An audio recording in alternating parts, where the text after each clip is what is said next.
ilaha illallah Muhammadun Rasulullah. Alhamdulillah, alhamdulillahi rabbil alamin.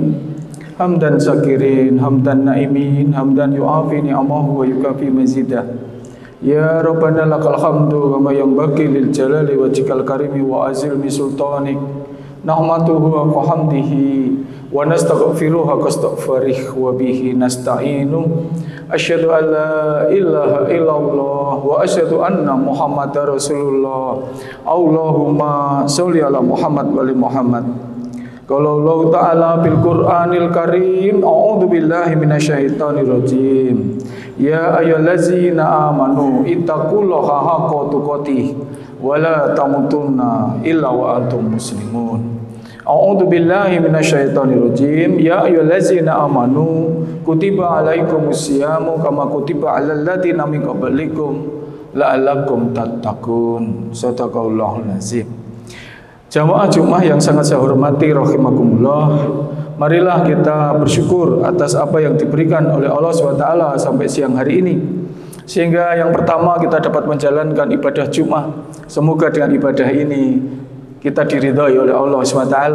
Dan selanjutnya selaku khotib, mari kita tingkatkan ketakwaan kita, peringatan untuk diri kami pribadi dan hadirin sekalian, menjaga ketakwaan kita, takwa yang sebenar-benarnya, wala tamutunna, dan jangan sekali-kali mati kecuali menjadi orang iman dan Islam. Jamaah sekalian rahimakumullah, sebentar lagi kita akan masuk di bulan Ramadan. Bulan yang penuh berkah dan bulan yang istimewa bagi orang yang bisa bertemu dengan bulan Ramadan.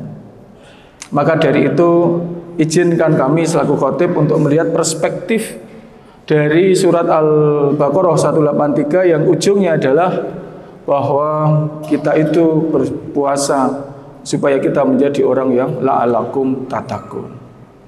Jamaah sekalian rahimakumullah, satu hal yang harus kita syukuri dan kita pertahankan adalah status kita sebagai orang yang bertakwa.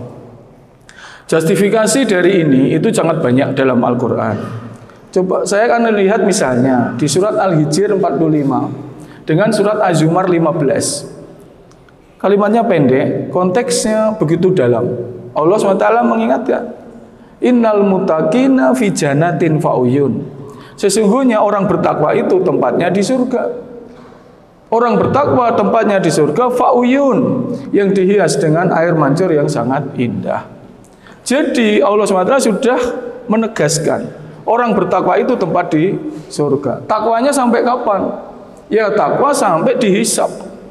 Maka Rasulullah SAW begitu intens untuk mengingatkan tentang kisah ini atau tentang pelajaran ini, bahwa kita itu kalau mati ya jadi orang yang bertakwa. Sampai di dalam hadis dikatakan, qala Rasulullah SAW, man qala la ilaha illallah fi akhiri hayati dakhalal jannah. Barang siapa yang di ujung hayatnya mengucapkan la ilaha illallah, dialah penghuni surga. Ada beberapa reason kenapa harus ujung hayat. Ada apa dengan ujung hayat? Kita tahu jamaah sekalian yang saya hormati, ada satu nabi yang sudah meninggal tapi hidup lagi. Dialah Nabi Idris alaihissalam. Ketika beliau ditanya, wahai Nabi, seperti apa kematian itu? Nabi Idris selalu mengatakan, kalau orang mati bisa kembali, lalu bercerita dahsyatnya sakaratul maut. Ketika akan mati, maka semua orang akan ketakutan dan lari daripadanya. Lalu Nabi Idris mengatakan, seperti apa kematian itu? Dahsyatnya seperti hewan dikuliti hidup-hidup, seperti ratusan pedang menghunus dan menghujam ke badan saya. Naudzubillah. Sehingga Imam Al-Ghazali menerangkan tentang hal ini, seperti apa sakaratul maut. Sakaratul maut adalah seperti sakitnya, seperti manusia dikuliti hidup-hidup. Dalam konteks ini kita tahu betapa sakaratul maut itu sudah tidak menggunakan otak lagi. Karena dalam situasi itu, maka hatilah yang akan berbicara. Maka hatilah yang akan banyak menentukan kita mati itu dalam keadaan bertakwa atau tidak. Jamaah sekalian yang saya hormati, di dalam surat Al-Fatir, kemudian di surat Al-Ahqaf 16, Al-Fatir 32, 33, 34, 35 sampai 36, Kemudian yang masyhur mestinya Al-Baqarah ayat 25 adalah justifikasi bahwa kita itu umat Rasulullah adalah penghuni surga. Syaratnya ketika mati kita mengucapkan la ilaha illallah sebagai syarat sebuah nilai ketakwaan. Jadi dalam perjalanan manusia, termasuk nanti ada Ramadan, itu begitu penting. Dibuatkanlah Ramadan sebagai bentuk kasih sayang Allah kepada hambanya, sebagai bentuk kasih sayang Allah kepada Rasulullah. Kekasih Allah adalah Rasulullah. Kita mencintai Rasulullah, insya Allah kita dicintai oleh Allah Subhanahu wa Ta'ala. Di dalam konsep ini kita tahu bahwa ada beberapa syarat tentang ketakwaan itu. Sehingga tadi di dalam khutbah setiap khotib pasti memulai dengan Ali Imran 102. Ya ayyuhallazina amanu ittaqullaha haqqa tuqatih wa la tamutunna illa wa antum muslimun. Hai orang beriman, bertakwalah sungguhnya jangan sekali-kali mati kecuali dalam keadaan iman dan Islam. Konteks iman Islam adalah mengucapkan la ilaha illallah di ujung hayat. Ujung hayat la ilaha illallah karena ada kisah Nabi Idris dan Imam Ghazali, kita tidak bisa menggunakan otak lagi. Maka hati ini yang akan berbicara. Sehingga di hadis lain Rasulullah memerintahkan untuk menjaga hati. Bagaimana cara menjaga hati? Dekati para ulama, kata Rasul. Karena kata-kata ulama itu mengandung hikmah seperti air hujan di tanah yang tandus. Sehingga ketika kita hidup, maka konteksnya adalah insuran dan ensuran di dalam bahasa asuransi. Menjamin dan memastikan kita mati dalam keadaan iman dan Islam. Kenapa? Karena masalahnya ada dua. Ada di surat Yusuf ayat 53. Yang kedua di surat Al-Qiyamah ayat 20 dan 21. Yang membuat ketakwaan itu bisa bergeser. Satu, Allah mengatakan di surat Yusuf 53. A'udzubillahi minasyaitonirrajim. Wa ma ubariu nafsi inna nafsal amaratun bisyu'i ila ma rahima rabbi inna rabbi ghafurur rahim. Allah itu mendeklar bahwa di dalam diri manusia tidak lepas dari hawa nafsu. Hawa nafsu itu mengajak kepada bisyoi, kepada keburukan. Ila ma rahima rabbi, kecuali yang dirahmati Allah SWT. Jadi selama kita masih hidup, pasti punya hawa nafsu. Kalau tidak punya hawa nafsu, berarti kita sudah bukan hidup lagi. Yang jadi masalah, Allah mengingatkan, hawa nafsu itu bisyoi, mengajak kepada keburukan, kecuali yang dirahmati Allah. Maka konteks qalila minhum itu selalu ada. Di surat Saba, ya, ayat 13, Allah mengatakan, sedikit sekali manusia yang bersyukur, kata Allah, di ujung ayat 13 itu. Maka dari itu yang menjadi concern adalah satu, hawa nafsu. Yang kedua, cinta dunia. Ketika orang cinta dunia, maka dia akan melanjutkan, orang akan meninggalkan akhirat. Di surat Al-Qiyamah ayat 20, sampai Allah itu mengatakan, bal tuhibbunal ajilah. Manusia itu sukanya ajilah. Ajilah itu apa? Ajilah itu jangka pendek, instan. Tentang dunia, tentang kecintaan pada harta, tentang pada kedudukan, pada jabatan. Lalu ayat 21 sampai Allah mengatakan, orang yang suka dunia itu wataqdarunal akhirah, lalu dia meninggalkan akhiratnya. Sehingga konsep akhirat tidak ada yang 50-50. Konsep akhirat itu tidak bisa yang sama. Akhirat jauh lebih berharga daripada dunia. Di dalam surat Al-Hajj 47 dan surat As-Sajdah ayat 5, Allah menegaskan ini betapa pentingnya keyakinan kegaiban di akhirat. Bukan masalah syahadah. Di zaman akhir, jamaah sekalian yang saya hormati, pola-pola empiris sekarang mulai nampak. Hitung-hitungan itu bukan lagi hitungan akhirat, tapi hitung-hitungan dunia. Hitung-hitungan itu menjadi hitungan 1, 2, 3, dan 4.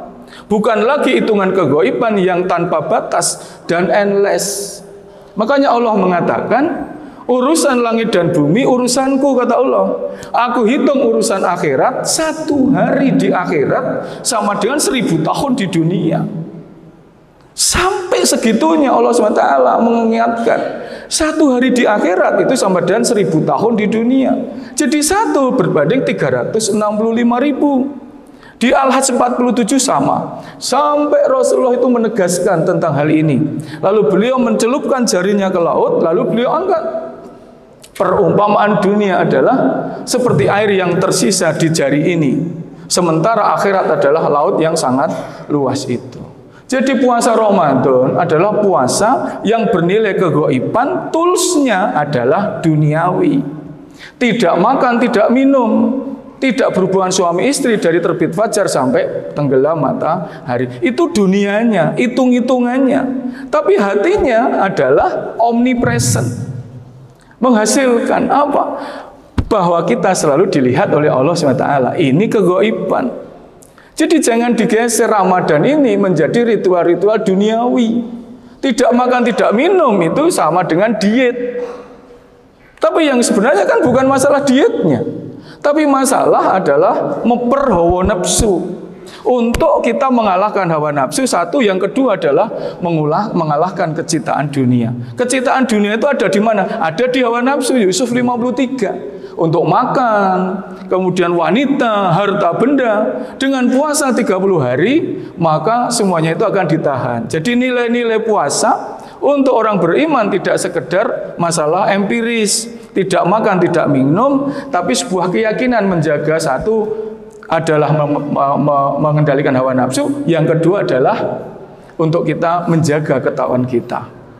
Sehingga Allah SWT mengingatkan hal ini. Ketika kita puasa, maka banyak hal yang masalah prioritas. Apa prioritasnya? Ketika semua orang akan makan, maka prioritasnya tidak makan, sacrifice ourselves. Ketika semua orang itu ingin ngumpulin harta, orang puasa suka-suka bersedekah, suka-suka memberi takjil. Itulah namanya sacrifice ourselves. Ketika semua orang itu mudah marah, kita menjaga kemarahan itu. Ketika semua orang itu suka tidur, maka kita akan bangun untuk sholat taraweh, untuk iktikaf, untuk baca Quran. Inilah yang disebut uzlah. Uzlah adalah mengasingkan diri, atau dalam bahasa kita extraordinary. Kalau kita mau mendapatkan extraordinary, lakukan kegiatan yang extraordinary. Extraordinary itu dalam bahasa Jogja itu namanya orang umum. Ketika semua orang itu kelaparan harusnya makan, tapi kita menjaga tidak pernah makan sampai tenggelam matahari. Inilah omnipresent. Ketika semua orang itu haus ingin minum sebanyak-banyaknya, tapi di bulan puasa kita menahan itu. Maka di dalam surat Al-Fatir, orang-orang seperti ini diabadikan oleh Allah dengan di surat 32. Sabikun bil khairati biidnillah. Dzalika huwal fadlul kabir. Jannatun adni yadkhulunaha yukhalauha fiha asawira min dabin wa lu'lu'a wa libasu fiha harir wa qalu hamdulillahilladzi adhaba anal hazan inna rabbana laghafurun syakur. Orang-orang yang bersegera berbuat baik atas izin Allah, artinya dia mengalahkan prioritas duniawi, oleh Allah langsung dijawab, sabikun bil khairati biidnillah dzalika huwal fadlul kabir, kata Allah. Aku berikan pahala yang besar. Apa pahalanya? Pahalanya adalah the best pahala di dunia akhirat. Jannatun adni yadkhulunaha. Aku masukkan kamu ke dalam surga adnin. Ditambah dengan keterangan berikutnya, yuhalauha fiha asawira min dabin wa lu'lu'a. Yang aku hias dengan apa? Batu-batu mutiara. Walibasu fiha harir, dengan baju-baju dari sutra. Artinya ketika kita itu ikut Allah SWT dalam puasa Ramadan, Allah sudah menjanjikan apa? Surga yang dihias dengan mutiara, kemudian baju-baju dari sutra. Bahkan di ayat ini dikatakan la yamasuna fiha nasabu wa la yamasuna fiha lughub. Masya Allah, Allah sampai mengatakan bahwa di surga itu tidak ada rasa letih dan lesu. Biarkan Ramadan itu kita iktikaf, biarkan kita menjadi mengantuk, biarkan kita baca Quran, biarkan kita letih, biarkan kita pusing karena berpuasa. Karena Allah mengatakan, aku ganti kamu selama-lamanya. La yamasuna fiha nasabu wa la yamasuna fiha lughub. Yaitu akan aku ganti kamu dengan surga, ya, yang di sana tidak ada rasa letih dan lesu. Jadi konsep Ramadan, ya, yang pertama mestinya ini kesempatan kita mengakselerasi kedudukan kita. Yang sebelumnya mungkin masih belum pasti menjadi pasti. Yang kedua adalah kesempatan untuk menebus dosa. Bukankah syafaat dari Rasulullah itu yang paling utama adalah pengampunan? Syafaat kubra hanya milik Rasulullah. Maka dengan puasa Ramadan kita mendekati sunnah-sunnah Rasulullah. Barang siapa yang mencintai sunnahku, maka itu umatku. Barang siapa yang mencintai kekasihku, kata Allah, dialah juga menjadi kekasihku. Kemudian dalam khutbah yang pertama, di samping kita itu untuk menjaga kepastian ketakwaan kita, maka kita satu bersegera berbuat baik. Yang kedua apa? Kita di surat Qaf, Allah mengatakan siapa yang akan masuk surga. Di surat Qaf ayat 30 sampai Allah mengatakan, wahai jahanam, masih ada ruang untuk aku. Masih ada waktu, ada space. Dijawab oleh Allah SWT, orang-orang yang berbuat baik dan bertakwa akan aku jauhkan seperti barat dan timur dari neraka itu. Siapa orang yang datang dengan kepatuhan, orang yang datang dengan pertaubatan, orang-orang yang datang dengan ketaatan pada aturan kita. Ramadan ujian ketaatan. Haus seperti apa, lapar seperti apa, tidak ada yang melihat. Kita lakukan. Kita rela untuk sakit-sakit, kita rela untuk pusing. Inilah yang disukai oleh Allah Subhanahu wa taala. Ono wong kok apike kaya ngono. Ono wong kok bisa mengorbankan dirinya sendiri untuk taat kepadaku. Allah senengnya kayak apa?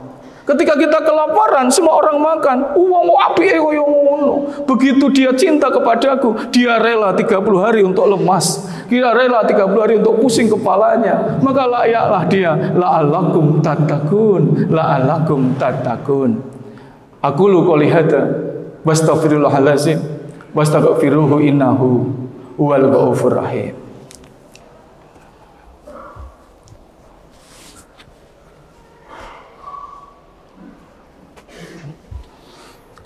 Alhamdulillah, alhamdulillahirabbil alamin. Asyhadu an la ilaha illallah wa asyhadu anna Muhammadar Rasulullah. Allahumma shalli ala Muhammad wa ali Muhammad.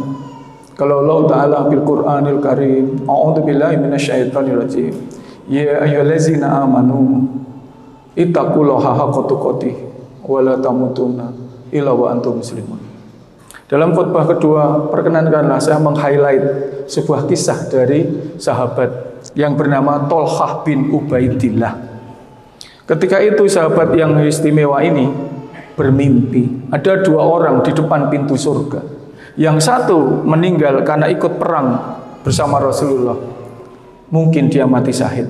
Yang satu sahabat yang lain ternyata dia diperpanjang umurnya, ditambah 1 tahun. Dalam mimpi itu kelihatan oleh Tolhah, orang yang kedua ini ternyata meninggal 1 tahun kemudian. Kemudian dia langsung masuk surga, meninggalkan sahabat satu yang meninggal karena perang. Inilah yang menjadi perdebatan sahabat saat itu. Kenapa orang yang tidak ikut perang ditambah umur 1 tahun, kenapa dia lebih dulu masuk surga? Kenapa dia tidak pernah ikut perang, tapi dia malah duluan untuk mendapatkan hisab dari Allah SWT? Lalu Rasul mengatakan, apakah orang itu bertambah umur 1 tahun? Ya Rasulullah. Lalu Rasul bertanya lagi, apakah dia bertemu bulan Ramadan? Ya Rasulullah. Apakah dia melakukan puasa Ramadan? Ya Rasulullah. Apakah dia menghidupkan malam Ramadan? Ya Rasulullah. Itulah orang yang memanfaatkan bulan Ramadan sehingga dia mendapatkan tempat yang tinggi di hadapan Allah SWT. Apa artinya? Bertemu dengan bulan Ramadan ada sebuah miracle untuk kita. Karena sebenarnya kita itu kan bukan siapa-siapa. Kita itu bukan apa-apa. Emang kita siapa? Diberikan kesempatan yang seperti itu. Kita dapat kesempatan karena kita ikut Rasulullah. Kita diberi Ramadan karena kita umatnya Rasulullah. Bukan karena kita hebat, bukan karena kita istimewa, karena kita kekasihnya oleh Rasulullah SAW. Maka diberikan waktu 1 tahun berpuasa. Turunlah hadis, man soma Ramadana imanan wahtisaban ghufira lahu ma taqaddama min dhanbi. Barang siapa yang bertemu bulan Ramadan lalu dia berpuasa dengan penuh keimanan dan pengharapan, maka akan diampuni dosanya setahun yang lalu. Belum cukup itu, ditambah 1 hadis lagi, man qoma Ramadana, barang siapa yang menghidupkan malam-malam Ramadan dengan penuh keimanan dan pengharapan, akan diampuni dosanya setahun yang lalu. Masya Allah. Belum dapat Lailatul Qadar, belum mengakhirkan sahur, lalu kita ketemu Ali Imran 17, surat Ad-Dariyat 18, wabil asarihum yastaghfirun. Masya Allah. Ada satu waktu yang istighfarnya pasti diterima, yaitu waktu ashar. Pada Ad-Dariyat 18. Sehingga ketika kita sahur, diakhirkanlah sahur itu supaya bertemu waktu ashar. Kemudian menyegerakan berbuka, kita bertarawih, dan akhirnya insya Allah mendapatkan Lailatul Qadar. Demikianlah jamaah sekalian. Jadi yang namanya puasa jangan dihitung sebagai empiris, sebuah hitung-hitungan 1, 2, dan 3. Tapi ini adalah sebuah kesempatan untuk menjaga ketakwaan kita, sehingga ketika kita mati benar-benar ada real takwa, orang-orang yang terjaga ketakwaan itu, dan insya Allah akan menjadi orang-orang yang ahlul jannah derek Rasulullah sallallahu alaihi wasallam. Amin ya rabbal alamin. A'udzubillahi minasyaitonirrajim. Bismillahirrahmanirrahim. Alhamdulillahirabbil alamin. Allahumma shalli ala Muhammad wa ali Muhammad.